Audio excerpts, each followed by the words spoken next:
The Atlanta Falcons missed the postseason for the 7th straight season, despite pumping out their chest all offseason, saying this was the year it was going to change, and they fall just short. They collapsed at the end of the year. We've talked enough about the embarrassment. Let's talk about some bright spots outside of Michael Penix, and I'll start this one off with Drake London. And Drake London finished this season 4th in receiving yards with close to 1,300 yards, 300 of which came in the last 2 games with Michael Penix Jr., and you saw that connection kind of blossom, particularly against Washington, and then even further against Carolina. And that's kind of what we talk about when we're saying, like, looking towards the future, when these receivers start to have a better connection. Because keep in mind, he wasn't working with Drake London. I mean, they said before his first start, like, he's pretty much not been throwing passes for Drake London for 4 months. So like that connection they established, which was clearly a great one that soon, is very encouraging. And I'm not here to ever talk about fantasy football because I'm not a huge fantasy football guy. But if you're looking at top wide receivers for next season in fantasy football, I could see Drake London, if he stays healthy, possibly being up there with Jamar Chase and Justin Jefferson, battling for that league in receiving yards. Yeah, I mean, he's a certified baller. I mean, that guy's a dog. I said it before the season started, even when Kirk Cousins was in there, and he had moments where he was, establishing himself among the elites. And I think the connection with Michael Penix is obvious. It's not, you don't even have to squint to see it. When Michael Penix hits his drop and he's ripping it in there, there's a couple of guys he's looking for, and most of the time it's Drake London. I'm going to go. Can I say one thing about Drake London? 39% target share in the last 2.5 quarters. 39%. You want to talk about fantasy football? That's the guy. I mean, he's just a dog. Also, like when he makes some catches, it looks like a man amongst boys, like Mike Evans, Julio Jones, Calvin Johnson, like the overpowering, there's nothing you can do. I'm going to catch this football. And when you got a guy like Michael Penix, who is not afraid to rip it, this is setting up to be something special for a long time. That's what I love about the connection, is the fact that he knows Drake London is a matchup nightmare. And not only is Drake London a underrated route runner in the way that he can just get open, but Michael Penix is willing to throw him the ball in a spot that only he can catch it at every moment. There are very few receivers or just pass catchers in general who are better at contested catches than Drake London. I'm going to go with the big uglies up front. 5 offensive linemen. They returned from a year ago. Matthew Bergeron in his second year. It's just another steady Eddie unit. It's not the best. It's probably a top 10 unit. It's good in the run game. It's good in the pass game. And one person in particular I want to shout out that everybody had these nightmares and worry is Caleb McGarry. Caleb McGarry deserves everybody's apologies, except for this guy. I never had too many worries about, Jake, our buddy Jake, who used to be on the show a lot, protecting Michael Penix's backside. Like, did anybody really see Caleb McGarry get beat that bad other than that one time? Yeah, I mean, I'll say that about Caleb McGarry. There's definitely been games pretty much every season of his career where you're just like, Jesus, Caleb.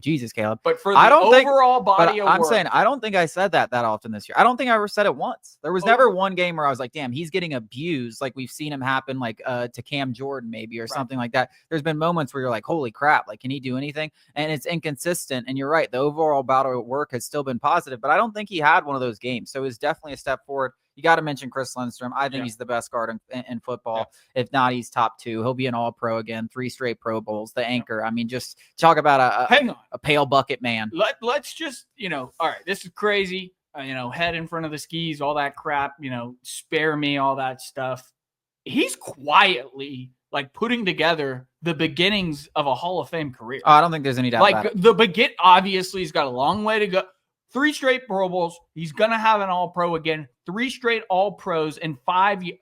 That is all of the makings. He does this again for 3 more. It won't be even like he's well on his way. Yeah. Back to the skill position, you got to say Bijan Robinson. I thought you finally got to see the stats that match the eye test that we saw last year. As I've said several times, I don't think No, I mean, I think, There's even still a little juice left to squeeze. well, it's another guy with Michael Penix that because they had, and I know they didn't play the world's greatest defenses, but because they had to respect the deep balls and stuff like that, and you're going to see more and more of this because, like I said, Michael Penix is only going to get better. They're only going to get more creative with this offense and stuff like that because the safeties can't just sit up here and be like, oh, Kirk Cousins can only throw it 30 yards. We don't have to worry about 70 yards down the field. With Michael Penix, you got to worry about the whole damn entire field, and you've got to play back or you are going to get burnt with these wide receivers. It clearly opened up more running room for Bijan Robinson. He's another guy that next year with Penix, it's not going to be directly correlated, but because the fact that they have to respect the deep ball, Bijan Robinson is going to have a field day next year. If you want to talk about another guy in fantasy, probably your number one overall pick next year, in my opinion. Yep, back in AJ Terrell, Jesse Bates, once again, just steady Eddies. I mean, and honestly, not even really AJ Terrell. Jesse Bates, of course, steady Eddie. He's arguably one of the best safeties in football. He's absolutely worth every single penny. But AJ Terrell kind of had a bounce back type of a season. Now, he didn't have a bad season last year, but by his lofty standards, especially after signing that extension this past offseason, AJ Terrell was quietly one of the best corners in football, and it went unnoticed because he was on a defense that otherwise sucked. Yeah, and I'll go Caden Ellis, not necessarily first half of the year Caden Ellis, but second half year in the Caden Ellis, he's probably one of, if not the best linebackers in the league, one of the few guys that can get after the passer relentlessly, get you 5 to 8 sacks. If they did it more at the beginning of the year, he probably would have had 6, 7, 8 sacks. And also lead the team in tackles. He had close to 150 tackles. So that second half of the year, he was unbelievable. The first half, I feel like they weren't using him properly. And I think Raheem Morris played a hand in fixing that. Outside of that, the defense didn't do a lot. I thought Mike Hughes played pretty well at times. The one guy that I don't want to end it. I don't want to end it on negative. Badly. I'll talk about Mike Hughes. Mike Hughes was the first get off my field.